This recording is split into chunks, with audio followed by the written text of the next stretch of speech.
Hello, hello, and welcome to another podcast episode of JAJA Talks. And today I have one of my favorites. Actually, I cannot say that. One of my favorites You with me. can. Yes. This is Laura. She's also part of the JAJA team. And should we do a little elevator pitch or something? Yay. I love them. No, just explain the listener who you are and what you do. So, as Julie said, I'm Laura. I'm a clinical psychologist. Who am I? Uh, who am I as a clinical Existential crisis. existential crisis? Who am I as a clinical psychologist? Yes. I started my journey with my internship, which I did in a general hospital at a neonatology. So I worked a lot with parents and with babies because I actually studied to be a psychologist in general hospitals, etc., and to work with children mostly. After that, I started looking for a job, and I actually came across an addiction and trauma center. That's where I met Julie. Yay. um, in which I learned a lot about trauma, and which I'm very grateful for, that I could already learn that at such a early stage in my work experience. And after that, that's where we're now. I'm working again for 50% within an obesity center for children in Antwerp. And the other 50% I work as I'm self-employed, and I work as a psychologist again for children, mostly like 15-year-olds, like around that age, a lot with eating disorders, but also other things that they come to me with. Okay. And just to go back a little bit, because I'm curious and I don't think that I have this information yet, is what got you into psychology in the first place? It was like the most ideological reason. Like I was like, I'm going to save the world. it was that is so typical, but it was that. Yeah. I was like, I want to save the world, and first I wanted to do it with general medicine. um I also, when I wanted to start psychology, I had quite a few family members who were like, oof, psychology with all of those feelings. Are you sure? Like, you're never gonna get a job. You're gonna have to work in a school. So not a lot of people were pro. But I started doing it anyway with the thing Nice. like, that's why I'm so happy. Like, you had studies. It was the first year when I was in my master's, where they had studies to actually study psychology for within like general hospitals, like the somatic suffering that people had and the psychology that comes with that, like back pain, but also like people with cancer. Oh, Yeah. okay. I So that didn't is know a that. yeah, that was the first time that it was possible in Leuven to study that. And I was like, it really felt like meant to be. Like I was so into medicine and all of that, but also into psychology, and it really cross-roaded there. Uh, Beautiful. yeah. So I did like my master thesis around children with heart diseases and all of those things. So really that intersection between both. Um, so yeah, I it, I didn't know that, so it's actually really nice to know and how beautiful because it is quite holistic, yeah, to yeah. really do the somatics part, but also the psychology part. So you had Mhm. already quite a nice foundation when you just started studying. Yeah. And normally for us, it was more like years and years down the road that we like realized like, okay, we work too fragmented. Yeah. Ah, Yeah, true. No, so I was very happy. It was still um quite not holistic in the way that it was like, okay, this person has a disease, like a physical disease, and how can people cope with a physical disease? yeah. So in that sense, not all, or still not about like nervous system regulation, etc. But it was like a very nice intersection to get more into that field already within the studies. So yeah, happy with the background there.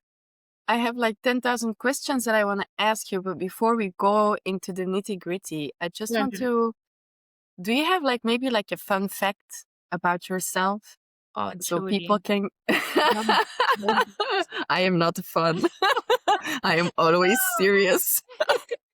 I am fun, but I don't have facts about myself. Yes, Um, guys, she's really fun. I mean, if you want to get like an energy boost or laugh your socks out, you just have to have a date with Laura. you're so cute. Thank I you. know. Um, oh no, can I veto questions or not? I want to veto that one. No. What is something that is so typically Laura? And it could be something small. It's like, okay, I always drink my coffee at the exact same time, and if there is no milk in it, I will have like an error in my head or something. Or I No. really like penguins. No, I don't have anything with penguins. But I always have to sleep with the windows open, and I have like a zero tolerance for people who don't want it. I'm sorry, but then you're not sleeping in the room with me. I just want to say, is that a red flag for you? That's really a red flag. Like people who are Get out of my office. right now, we have like three covers above our bed because it's so freaking cold at night, but I won't close them. It's a hard Well, rule. I think it's a very healthy habit. So it's a There good you one. go. But yeah, once it's so cold that you're literally freezing to death, I don't know if that's super healthy, but it's a hard rule. Poor Tom. Poor Tom. Yeah, Tom is, by the way, the partner of Laura. Yes, yes, poor Tom. But yeah, he Yeah. gets all of the other fun facts about him. Yes, No, he's a very tolerant, great guy. So he can be good. especially cold tolerant. Okay, so I have this feeling, yeah, that we're going to laugh too much, but actually we're going to talk about so many serious topics, so Yes, I need to tone it down a little bit. yes. Um, That's that ADHD energy that like we're going yes, on top and on top and on top. exactly. So you have two ADHD people that you're listening to right now. So we're just warning you a little bit. Yeah, Sidetracking is one of our specialties. voila. Voila. So as you said in the beginning, okay, you studied psychology, and then you went to work in the trauma clinic and addiction clinic. So they had like two campsites. You had like one in Hoboken that was more addiction, but also very trauma informed, and then you Mhm. had one in Vosselaar, which was like the trauma clinic. What is how would I say?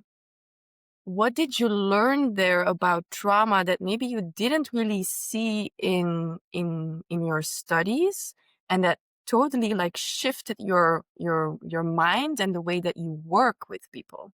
Mhm. I think the thing is, what I didn't learn, I fear that is so much. Like Mm-hmm. the education that I had, it wasn't very trauma informed. Trauma was like just one of the other categories that you could have The um, DSM. within the DSM, indeed. But like learning that certain diseases in the DSM are actually just trauma symptoms, I think is already something that is so making sure that we're not like guilt tripping people, and that works like not guilt inducing for people, like knowing, hey, okay, the way that I am, for example, pushing and pulling in my relationships is not always because I have borderline or whatever other disease. It can also be Beautiful. because my attachment was so traumatizing, I'm not safely attached. um, and I think like working in a way that gets people back to people and not diseases Mm, is really something that I had I had the luck goosebumps. to learn early on. And also to have like two different aspects, like we can recognize that people have trauma and work in a very non-judgmental way with them, but also because we're working with addicts who, because they have certain defense mechanisms might try to manipulate sometimes, because not because they're bad people, because they those are defense mechanisms. And like really finding that fine balance between um, confronting them with things, being very bordered myself, like having boundaries, and in the same way being very non-judgmental and very attuned to people, like that can coexist is really, I think, the thing I'm most grateful for, because I still have that demeanor within therapy now. And that's really I don't know if that was clear what I mean with that. It is very clear, and I think that like, it partially answered the question. But yes, I think that the last couple of years there has been a tremendous uprise, like around knowledge around trauma and also the nervous system and including the body, which is good. But you notice that there is still a misfit in our education. It doesn't really matter if you're a doctor or a psychologist, or I think that everybody who works with people should have some Yeah. form or sort training around trauma, because also with physical diseases, autoimmunity, chronic complaint, eating disorders, attachments, like everything. I think if you do physiotherapy, you should also work in a trauma informed way. I think Mhm. even when you're a dentist, and I know it sounds silly, but No, no, true. You yeah, know, I started this new course of nutritional psychology, and she said like everything you're going to learn here is still not within the general education, because it takes like up to 10 to 20 years that when something is discovered in science, when it actually finds its way into the education system. So hopefully the trauma informed approach is there soon. yes. What were maybe like the own misconceptions that, because from the early point in your career, you started to work a lot with trauma. Mhm. Um, what were like the misconceptions for yourself that you needed to hack a little bit in the beginning, that you were like, oh, okay, so this is how trauma works, and this is how I need to work with people, and this is what it means to work in a trauma informed way. Mhm. I think um, you you learn a lot about cognitive behavioral therapy. You learn a lot about thinking in a way that solves problems, but people are not problems, and like really learning that I am not there to fix that person, because that is, or if I look back at that now, I'm almost ashamed that that is something that I would have assumed in the beginning, but I think Yeah. everybody starts there. Like, I'm going to try and fix these people's lives, but it's really not about that. So I think that is something that took a lot, like, no, sit back more, and like that is, I think, the most important one that I had to like unlearn from being in Yes. school and Yeah. solving problems in that way. That's a very beautiful point that you're touching upon, because I think that every healthcare worker that is listening right now, I think it's a good reflection question that you can have. It's like, okay, what were your true intentions in starting this? For Mhm, me, for instance, my whole identity was caretaking. So for me, it was quite obvious that I would work with people. Yeah, of course, throughout the years, you really start to notice that the savior complex is not not very healthy. mhm, mhm. But I think a lot of people start out like this, like, "Oh, I'm going to fix and save and help." And Yeah. I think it's good to have this. I think we all need people in this world who are a Yes. little bit like, how do you say that? Idealistic, like Yes, exactly, a little exactly. bit of saving the world is okay, Yes, but yes, in a yeah. grounded way, and check your Yes. intentions. Exactly, Exactly. exactly. Okay. So, yeah, you had a very good foundation. Like early on, you dived into the trauma trenches. You really developed yourself like very early on in your career in working in a trauma informed way, Mhm. and also in a very holistic way, the mind and the body and the nervous system and all of that. So, what inspired you to move to work with eating disorders, body image, body weight, stigma, and because Mhm. that is like not only your work but also really your passion. Eh? Yeah. Yeah, true. I think it was a coincidence, really. Like, if I'm thinking back upon it now, I'm almost like the fact that after your studies you have to choose if you want to do a doctorate or not is so early, because like now I know what I would want to do that about, but before that. But okay, that's a sidetrack. So how did I get there? Um I worked as a neonatology within my internship, and after the addiction clinic, I also wanted to get back the addiction and trauma clinic. I wanted to get more into the medicine part of it. So I actually just did like a spontaneous solicitation with um, the persons that I still knew from that internship. And I was like, hi, I think within the neonatology and the maternity, these are the gaps, these are things that are needed there.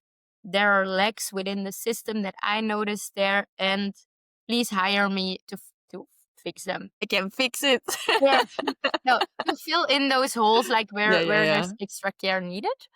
Um, and then she sent me a message back. Hi, we don't have money for that, but there is like an obesity clinic that is from the government. That is actually possible. We still need a psychologist there. It is with children. Would that be something that interests you? And I was like, yeah, I don't know. Obesity. I was actually kind of scared to start working there because I noticed that, like, okay, but body image, poor thing, healthy foods, that can be quite a sensitive topic. And I also noticed from within my own childhood, like, oof, if my mother or something, or my father or somebody from the family or my sister or whoever would make a comment about that, that I would always like be very quick to snap at that, that it would be like quite a sensitive topic. So I was like, am I gonna traumatize myself by doing this? Or Um, maybe heal yourself. Huh? or maybe heal yourself. I'm not Yeah. a very big fan of like, I'm going to heal myself with my work. But the thing is, working with people every day and being that person that can say, hey, but look, this is not true. This is a myth. You don't have to feel like that because X and Y is indeed actually healing. It is so beautiful, like to be able to give to those people what I might have also have needed when I was younger. Yeah. To have some contraction in that ways.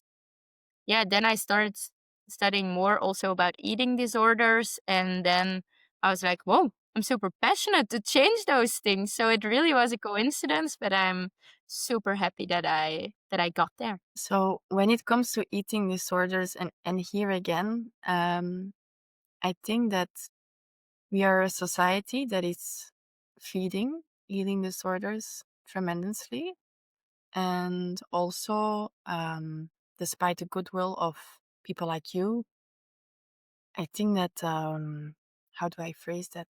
I wonder, and it's a big statement that I'm going to make. Is our system failing in addressing these serious topics because people are dying? Eh?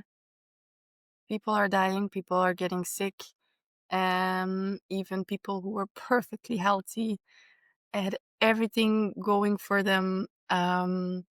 Because of the way that we look at body weight, body image, whole stigma, the expectations that even people with a normal, healthy body weight, that they start questioning themselves. And sometimes I'm also guilty of that. Is that Mm-hmm. I know I'm not the skinniest, but I'm definitely healthy. And Mm-hmm. sometimes I'm very self-conscious about myself. And then I'm like, where did that even start? It's crazy, Hmm. but it's everywhere. Like, um, I myself work with it almost every day.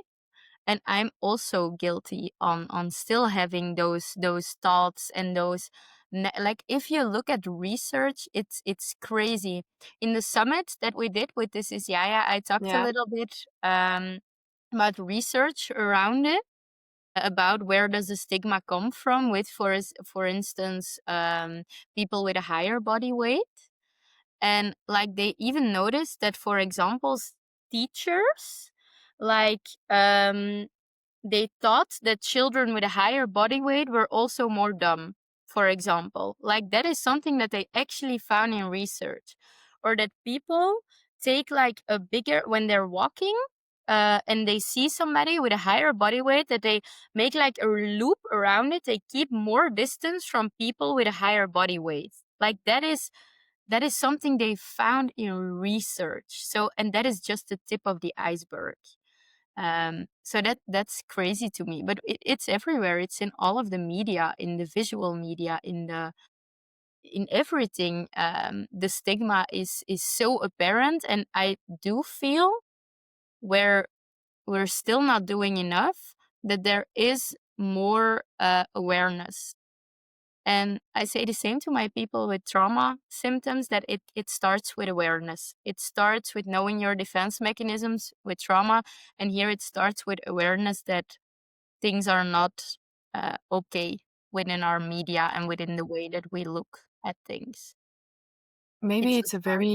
a very it's a simple question, but probably a very complex answer too. But what do you think that are like the main root causes of an eating disorder? And because I just because I have a pretty good idea, but I really want people to get an understanding is because some people are just like you said before, yeah, just stop eating so much, or just eat some more, and then problem solved, right?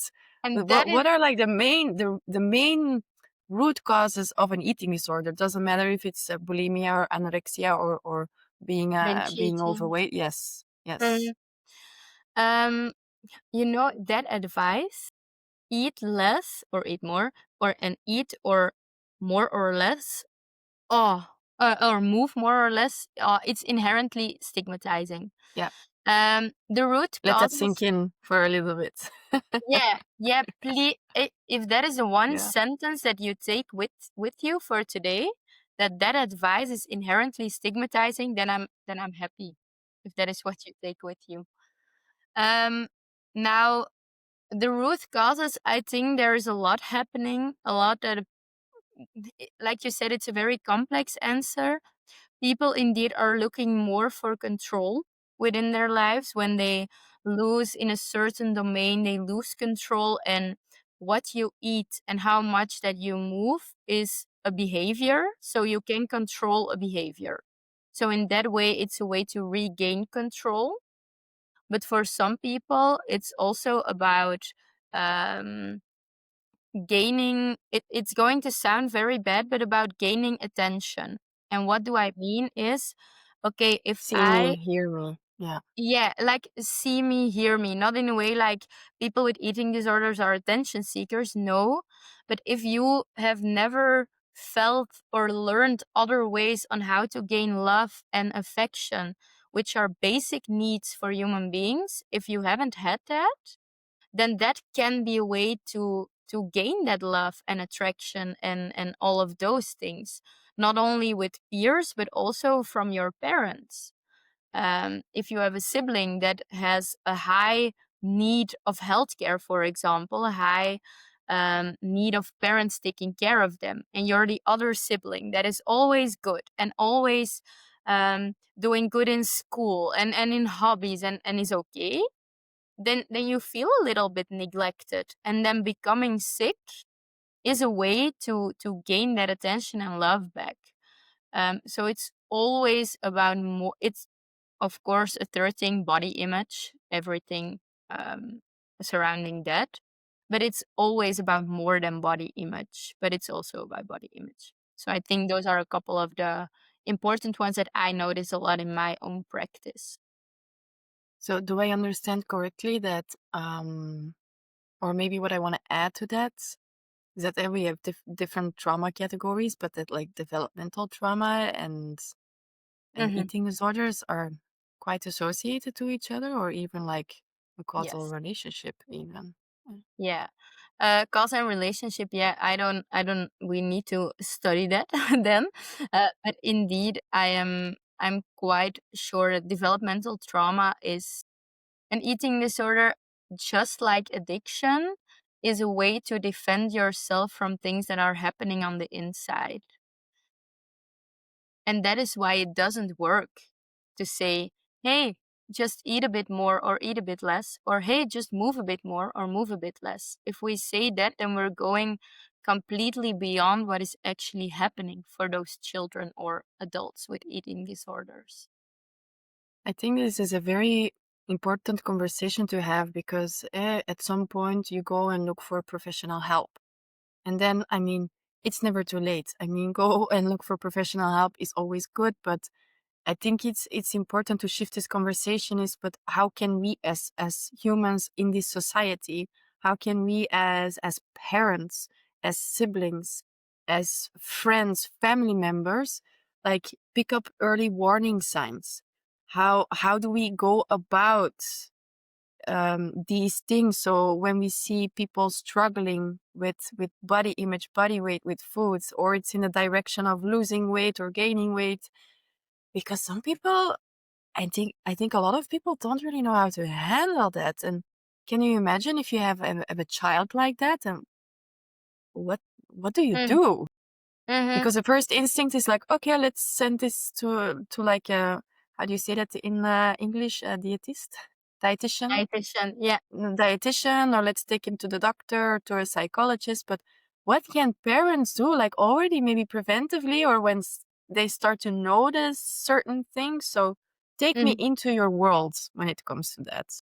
Okay, now you said something. I'm going to take you. Why? This is where the passion begins. I think I want to invite people, look at your own system. Look at how you are feeling about your When you own say system, you mean family system? also, but I Mm-hmm. also mean like your body, like your own nervous system, like your own cognitions, thoughts, feelings about everything that has to do with body, with sporting, with healthy behavior, with eating, with everything.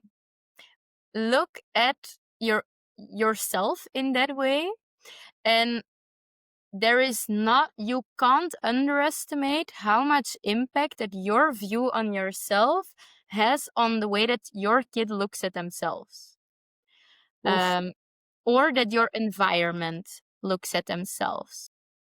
I have so many parents coming to me saying, but I don't get where this is coming from. Like, we never said that she or he needed to lose weight. We never said that she needed to gain weight. We never said that uh, there should be something different about the way that they're doing things. But if we then go and look at their own cognitions, for example, about themselves, then they hate their own bodies. Or they say, like, oh, the way that I'm looking right now, I need to put on a lot of makeup to cover all of this up. Or like, oof, we have the holidays coming up, so for now I can't eat X or Y. Like, those are such little things that seem so harmless, but it starts there. That is really a conversation that, yeah, you can't underestimate the way that impacts our children, because a lot of people think that children learn explicitly. Like, I tell them, hey, 2 plus 2 is 4. Or like, I tell them, hey, this is the way you wash your hands. Like, you put them together, you put soap in it, and you explain it. But kids learn way more implicitly in a nonverbal way. They look, they see, and they imitate. If they see that you're not eating certain things out of fear for food, if they are seeing that you are moving extensively to compensate for what you ate, or that you're staying in bed the whole time because you're feeling X or Y, that is what they see. And then you can say, hey, I'm not putting pressure on them, but you're putting that pressure upon yourselves.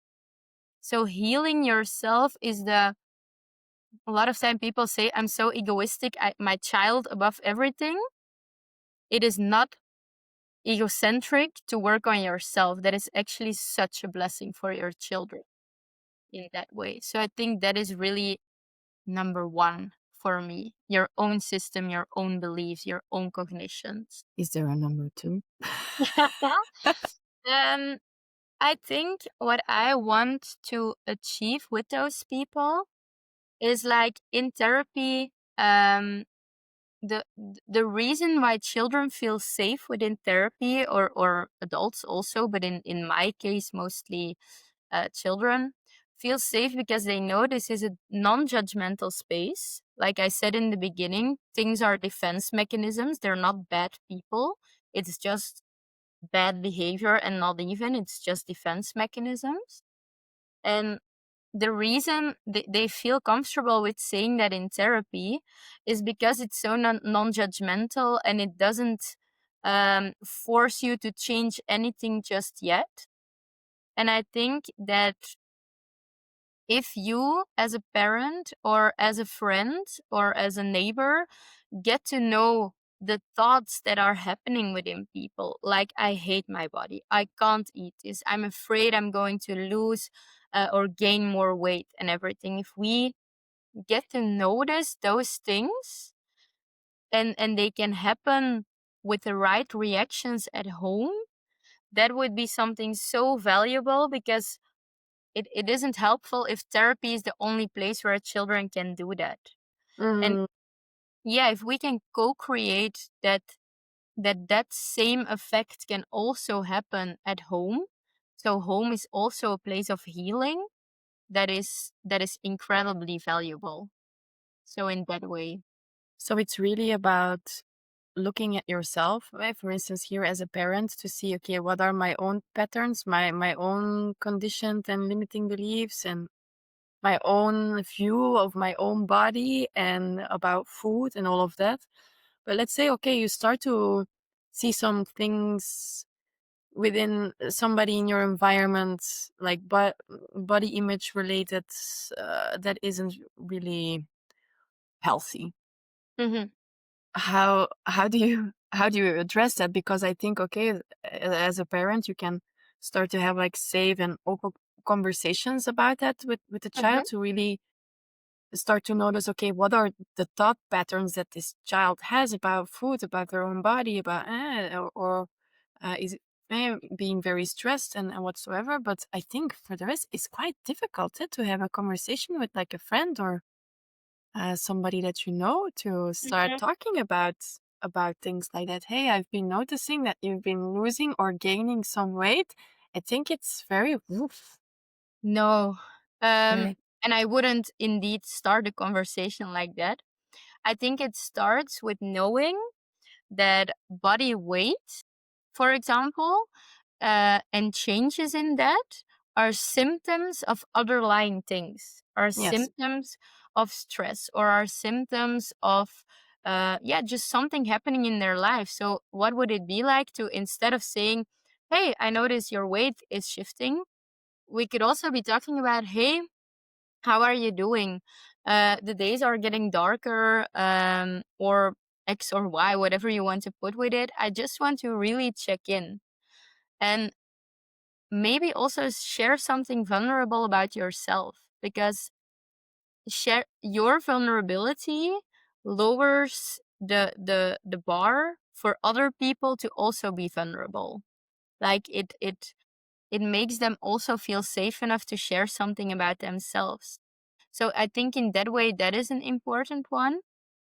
If we go to the topic of, okay, I had those, I see that my child has those beliefs, those patterns.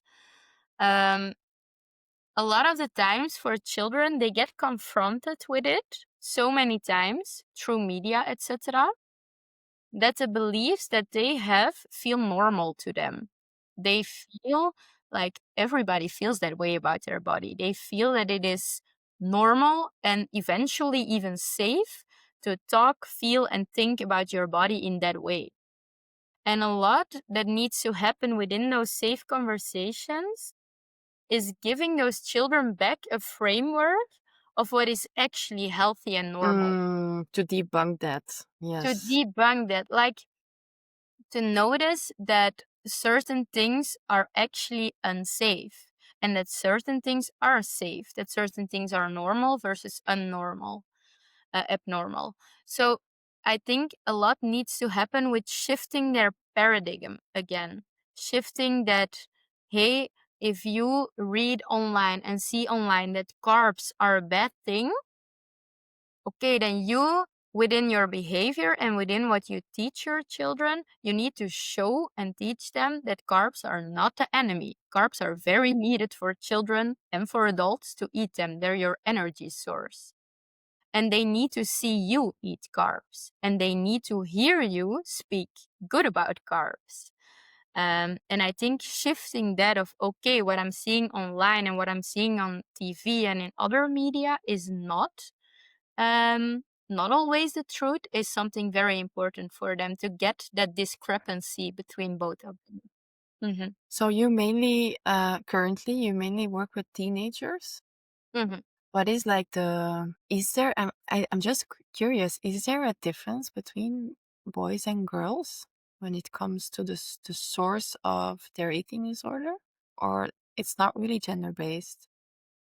Um, I have to say, to make this very open, I see mostly girls. Not especially because I chose to only see them, but those are mostly people, if they see like a young woman within, like, if they're searching for a psychologist, mostly you will get girls that are searching for that. But when I was talking about our workshop for the summit and our masterclass with my colleague Michelle, with our colleague from This Is Yaya, he also sees a lot of boys, and we already talked a little bit about the fact that there is a gender difference. I'm not sure about the reason behind it, but more in the manifestation of the eating disorder. Mm, Um, where girls are maybe more into, okay, I want to have like certain roundings and I want to be skinny or something, that it is with boys maybe more about, I want an athletic body, for yeah. example, which can also happen with girls, by the way. But he noticed that it happens more and that the way that you talk with them also really needs to vary. But I think it, of course, also, if we put gender aside, it also needs to vary just person to Yeah, yeah, person. yeah, of course. But he did notice some things, Mm, and we will talk a bit more about that in our master class, like the way you can approach them. interesting. Uh, Yes, but because Michelle, by the way, our colleague, is specialized in autism, Mhm. and that there is also like how would I Big say, the overlap. comorbidity of, yes, Yeah. a big overlap. Is this something that you notice in your own practice, that okay, sometimes this eating disorder can start from what they get modeled and from the media and all of that, but that sometimes it's a little bit different. It's because there is Hmm. maybe autism involved or Tourette involved, or Yeah. or yes, yeah, Yeah, true. I think with autism, it started with a lot of children um, that were like the textures and yes, the specific tastes of food, which are different. It can also be about hyperfixations, like they develop, for example, a special interest within, oh, what is good for your body, but they go in such a obsession, hyperfixation in yeah, that way, in obsession indeed, that it isn't healthy anymore.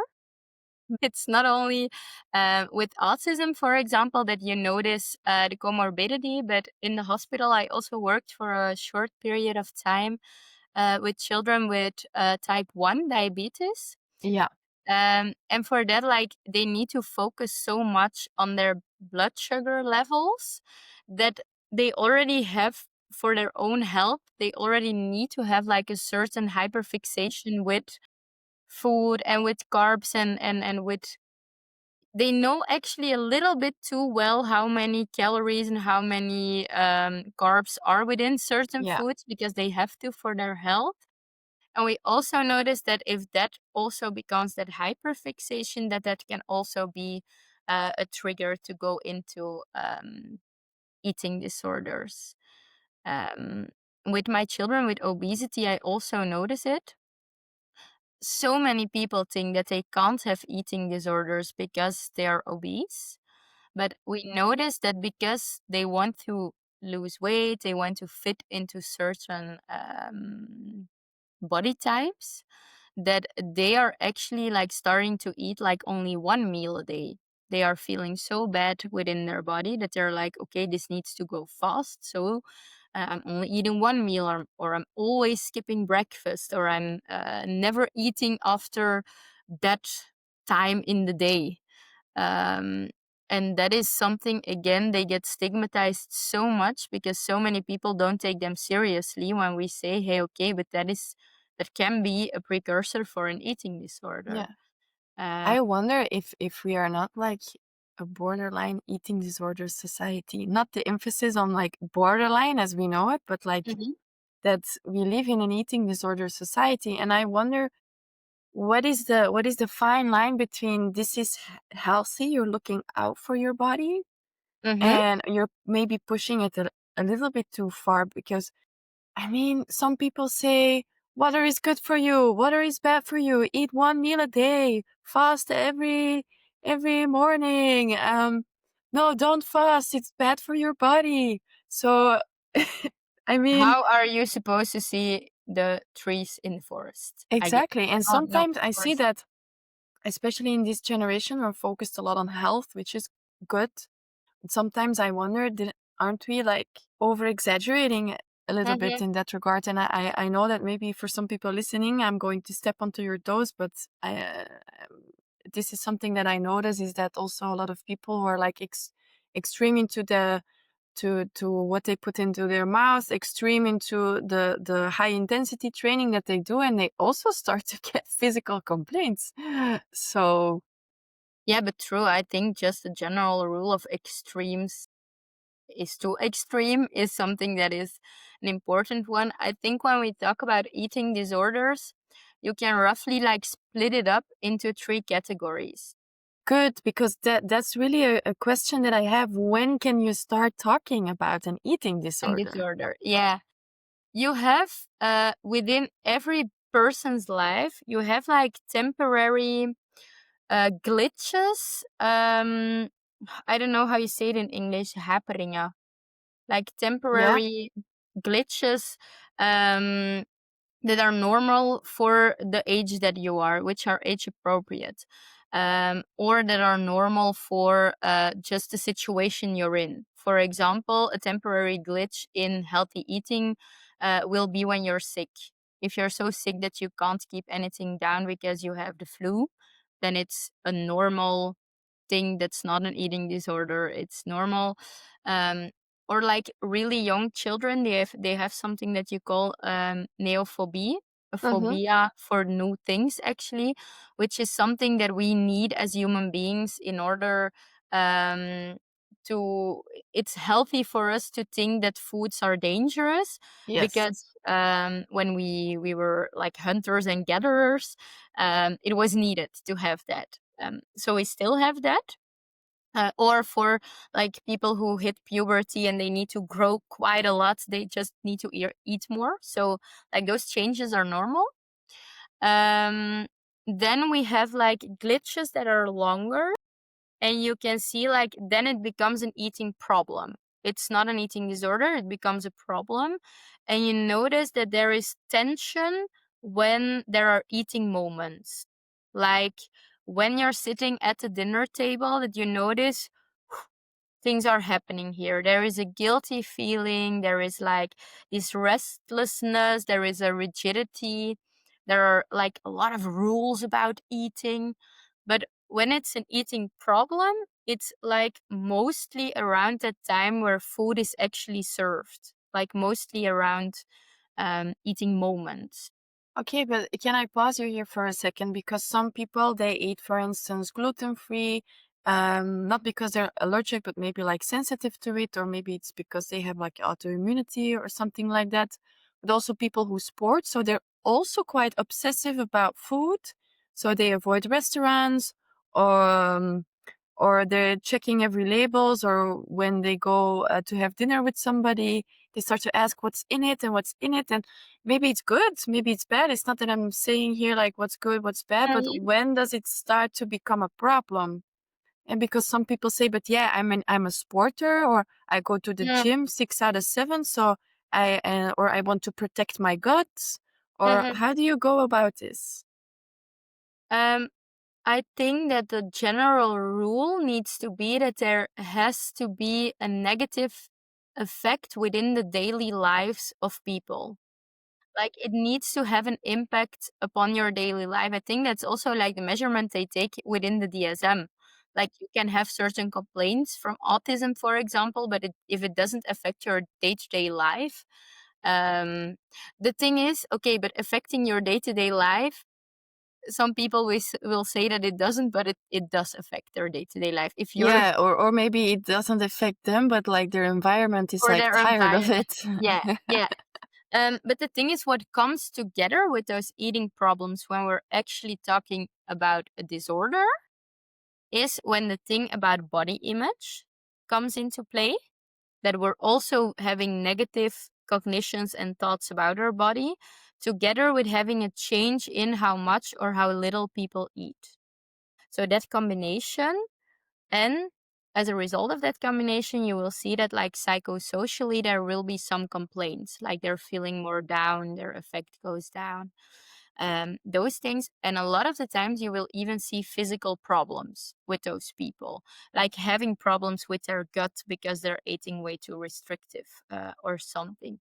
So it's when we have that combination that it actually becomes a disorder. So what I noticed for myself, so I have an autoimmune disease. Mhm. I have Hashimoto. So there are like a lot of good recommendations in lifestyle changes, and one of them is food. So Mhm. don't eat any lactose, don't eat any processed foods, don't eat soy. In my case, also don't eat too much histamine. Don't eat gluten. And I noticed that actually, like when I do that, I feel much better. But Mhm. also, like, reversed is that when I start to slack a little bit, Mhm. or like, if it's like one time, okay, but sometimes I have like a phase in my life where I start to slack and eat more gluten, and I love Mhm. cheese and I love milk, and then I Mhm. also start to notice that I feel ashamed about that as well. I'm Mhm. like, oh, you should take better care of yourself, and why are you doing this? And you know you will feel bad. So what is this then?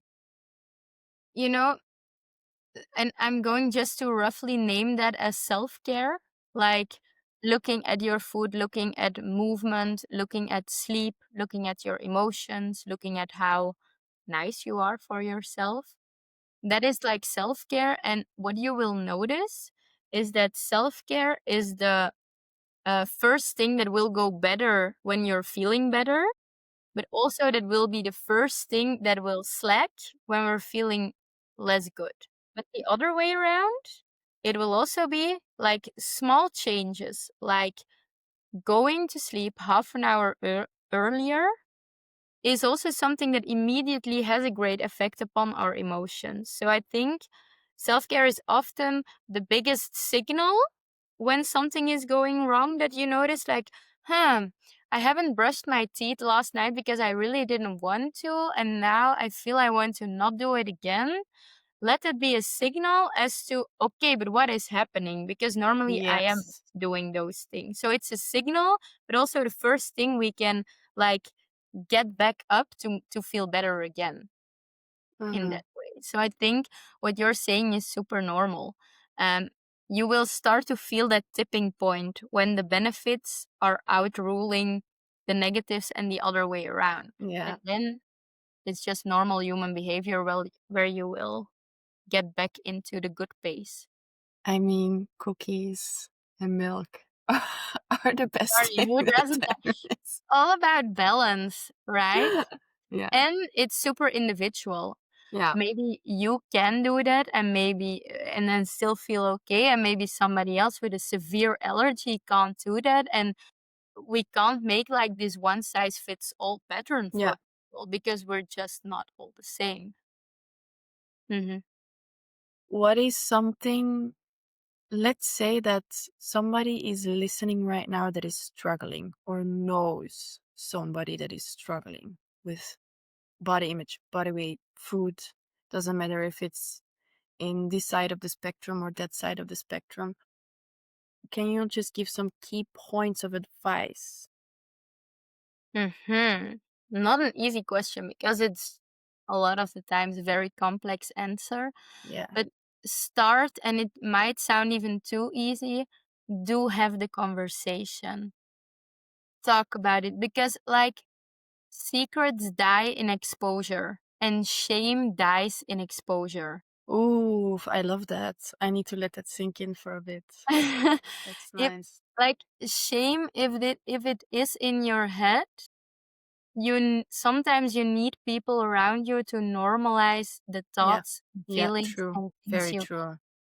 And if you can open up that conversation and also again share something about yourself, like, I'm struggling with that, or hey, I'm just noticing that, and give them the make it very easy for them to put up a boundary if they don't want to go there yet, because we can't force Yeah. somebody's system. Their system they need to be ready. But just saying, I'm noticing, is it okay if I tell you that I think that you're struggling? Do you want to talk about it? Know that I am here to talk about it. Do you Mm-hmm. want to talk about it, but just like be together with that feeling?